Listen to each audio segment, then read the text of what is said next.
Hello साथीहरु नमस्कार तपाईहरुलाई स्वागत छ मेरो च्यानल सिभिल इन्जिनियर लर्निङमा।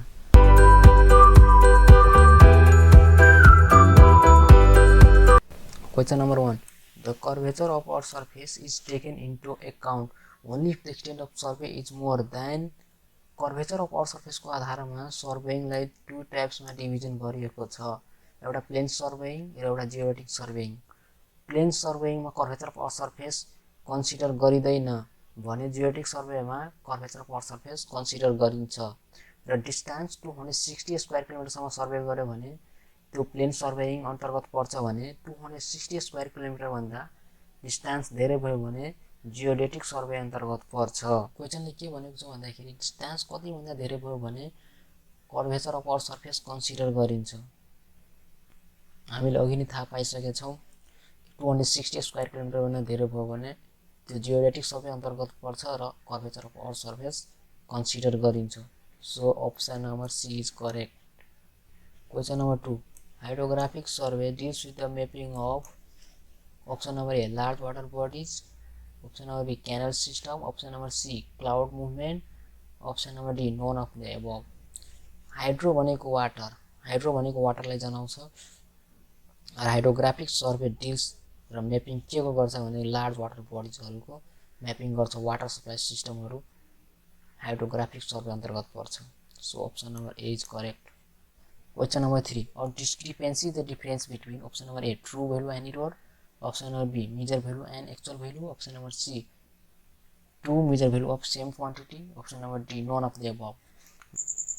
Discrepancy भनेको सेम क्वान्टिटीलाई दुई चोटी नाप्दाखेरि सेम आउनु पर्ने तर केही न केही मात्र एरर आउँछ हो त्यही एरर भनेको डिस्क्रिपेन्सी हो। मानौ AB एउटा ट्राभर्स लेग हो भने ट्राभर्स AB नाप्दाखेरि 40 मिटर आयो र BA नाप्दाखेरि 40 point समथिङ आयो। यो त्यही समथिङ केही न केही एरर आउँछ भने त्यो भनेको डिस्क्रिपेन्सी हो। सेम क्वान्टिटीको दुईटा मेजरमेन्ट गर्दाखेरि सेम नआइकन केही न केही डिफरेन्स आउँछ त्यही भनेको डिस्क्रिपेन्सी हो। So option number C is correct. Question number 4. Chain surveying is used for a small area in chain surveying a small area में use गरिन्छ कस्तो ground? Option number A undulating ground, option number B fairly level ground, option number C sloping ground, option number D contour line. Chain surveying simplest surveying हो जुन fairly level ground मा use गरिन्छ। So option number B is correct. Question number 5. The type of survey is for fixed property line. property line fix गर्नको लागि कुन survey use गरिन्छ? Topographical survey, topographical survey कन्ट्रीको natural फिचरहरु देखाउनको लागि युज गरिन्छ। Option number city survey, city survey street sewer लाइनहरुको सर्वे गर्नको लागि युज गरिन्छ city survey.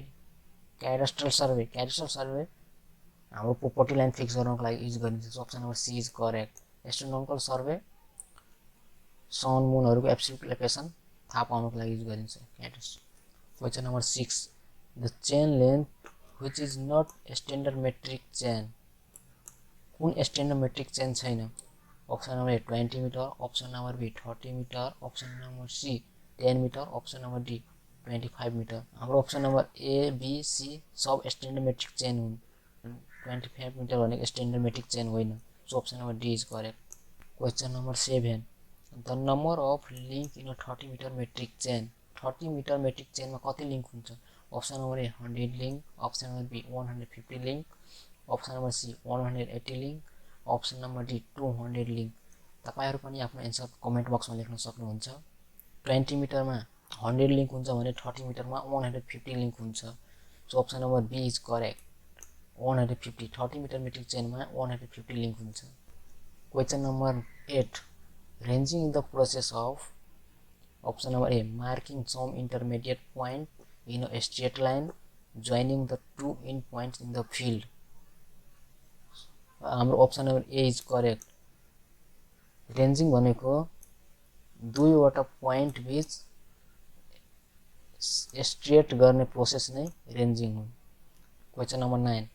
Reduced level of line of collimation is 50 meter Stop reading at the base of pillar in 1.15 meter. Then find the reduced level of the base of pillar. मानौ यो levelling छ र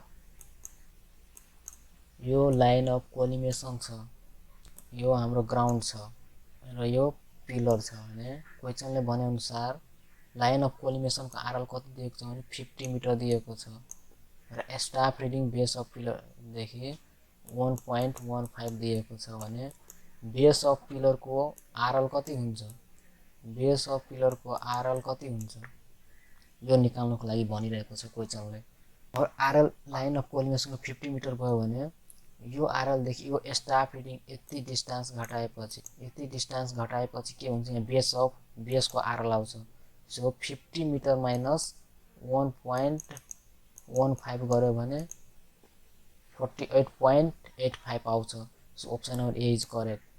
find the RL of line of collimation if the RL of BM is 100 meter and back side of staff reading is 5.35। मानौ यो हाम्रो levelling छ र line of collimation छ, बीएममा स्टाफ हेल्ड भएको छ, बीएम कारल भनेको 100 मिटर छ र स्टाफ रिडिङ 5.35 दिएको छ। लाइन अफ कोलिमेसन यति यहाँसम्मको आरएल निकाल्नको लागि भनिरहेको छ क्वेशनले। 100 मिटर प्लस यो स्टाफ रिडिङ 5.35 जोडेपछि जति आउँछ त्यो लाइन अफ कोलिमेसन सम्मको आरएल हो। 100 metre 100 5.35 answer option number A is correct. Question number 11 find the length of curve if the radius of curve is 60 metre and angle of deflection is 60 degree. कर्वको लेन्थको formula भनेको length equal to pi R delta by 180 degree हुन्छ। 180 degree यो फर्मुलामा लगाएर तपाईहरु पनि निकाल्न सक्नुहुन्छ। डेल्टा भनेको डिफ्लेक्सन एंगल हो, आर भनेको रेडियस अफ कर्व हो। आर 60 मिटर र डेल्टा 60 डिग्री राखिसकेपछि हाम्रो एन्सर बी नम्बर आउँछ। बी नम्बर 63 मिटर आउँछ। So option number B is correct. Question number 12 the upgrade road meet with downgrade roads then curve form at the junction is called. माने यो अपग्रेडमा road गइरहेको छ र यो डाउनग्रेड भयो भने कुन किसिमको कर्व फर्म हुन्छ। अपग्रेड रोड र डाउनग्रेड भयो भने कर्व माथि उठेर जान्छ। यस्तो किसिमको कर्वलाई समिट कर्व भनिन्छ। डाउनग्रेड रोड र अपग्रेड रोड मिट भयो भने जंक्सनमा भ्याली कर्व बन्छ। So option number C is correct. Question number 13 the stadial lines of tacheometer are. टेक्योमिटरमा स्टेडिया डायफ्राम सेट गरिएको हुन्छ। 3 वटा हर्जेन्टल लाइन र एउटा भर्टिकल लाइन स्टेडिया डायफ्राममा हेर्दाखेरि देखिन्छ। टप र बटमलाई स्टेडिया लाइन्स भनिन्छ भने बीचकोलाई क्रस स्टेडिया लाइन्स भनिन्छ वा क्रस स्टेडिया हेयर भनिन्छ। हाम्रो क्वेशनले के भनेको छ भन्दाखेरि stadia lines of tacheometer, stadia lines भनेको top and bottom line. So option number C is correct. Question number 14 which of the following terms is not associated with leveling। कुन terms लेभलिङसँग associate छैन भने इन्भल्भ छैन। Option number foresight, option number B backsight, option number C bearing, option number D change point. हाम्रो लेभलिङसँग foresight, backsight र change point सबै लेभलिङकै टर्म्स हुन्। So option number C is correct. यो हाम्रो लेभलिङको terms होइन। Number 15 the number of horizontal cross wire in stadia diaphragm is. Stadia डायफ्राममा कतिवटा हर्जेन्टल क्रस वायरहरू हुन्छन्। अगाडि पनि मैले भनेको थिएँ हर्जेन्टल क्रस वायरहरू 3 वटा हुन्छन्। So option number C is correct. Question number 16 for a tacheometer the additive and multiplying constants are respectively. टेक्योमिटरमा एडिटिभ र मल्टिप्लाइङ कन्स्टेन्टको मान कति कति हुन्छ। टेक्योमिटरमा एडिटिभ भने सी ले जनाइन्छ भने मल्टिप्लाइङ के ले जनाइन्छ। सी को मान 0 हुन्छ र के को मान भने मल्टिप्लाइङ को मान 100 हुन्छ। So option number B is correct. 0 भनेको एडिटिभ र मल्टिप्लाइङ भनेको 100। Option number B is correct. Question number 17 in stadia method if K is the multiplying factor, S is the staff intercept, C is the additive constants of instrument, then the distance equation is given by the expression. यसमा पनि Stadia मेथडमा पनि विभिन्न किसिमको केसहरू हुन्छ, जस्तो कि line of site horizontal and staff vertical, line of site inclination and staff vertical, line of sight incline and staff normal. Option number B is correct. Distance को equation भनेको d equal to ks plus c हुन्छ। यसमा पनि केसहरु हुन्छ, case अनुसार यसको formula पनि distance equation पनि चेन्ज हुन्छ। र यो इक्वेसन भनेको staff line of sight horizontal and staff vertical को इक्वेसन हो। Question number 18, the bearing of traverse line is calculated by। Traverse line को बेरिङ कुन मेथडबाट क्याल्कुलेसन गरिन्छ त? Option number A included angle method, option number B deflection angle method, option number C both A and B of the above, option number D none of the above. Bearing of traverse दुईटै मेथडबाट निकालिन्छ। Included angle भयो भने included एंगलबाट निकालिन्छ, deflection angle दियो भने deflection एंगलबाट included angle निकालिसकेपछि बेरिङ निकालिन्छ। सो दुईटै मेथड ठीक छ, both A and B. C number, option number C is correct. Question number 19, actually which is not the method of plane tabling. Plane tabling को कुन मेथड होइन? Radiation, option number B resection, option number C intersection, option number B traversing. Resection भनेको हाम्रो plane tabling को method होइन। So option number B is correct. Question number 20, well condition triangle having angle between. Well condition triangle हुनको लागि त्यसको angle कति हुनुपर्छ? Well condition triangle हुनको लागि त्यसको एंगल 30 डिग्रीबाट स्टार्ट भएको र 120 डिग्री भन्दा धेरै नभएको ट्रायंगललाई वेल कंडीशन ट्रायंगल भनिन्छ। So option number C is correct. Question number 21, a bearing noted north 45 degree to east represent.